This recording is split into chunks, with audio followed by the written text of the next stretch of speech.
Hujik aina leijariba mafam asi ithai peres jaromdaigi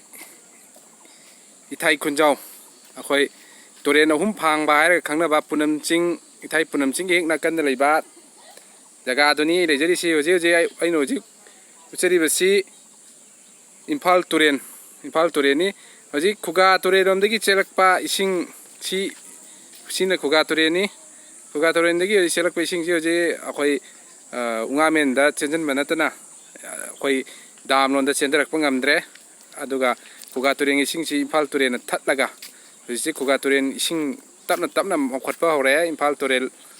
gi ising na hoji akhoi dam londa khak chendaba natana Turen chawborom da chendaba natana akhoi gi Khuga Turel hoji mokhatle maram aduna akhoi Khuga Turen gi maya da leiba akhoi gi sininau sing hoji khudung thiba yabagi chang yang wangre hoji loina pasanba hore maram aduna mailinaba department gi sininau singna hairiba si yengbiraga obiraga amtang miyeng tabinaba kaganjari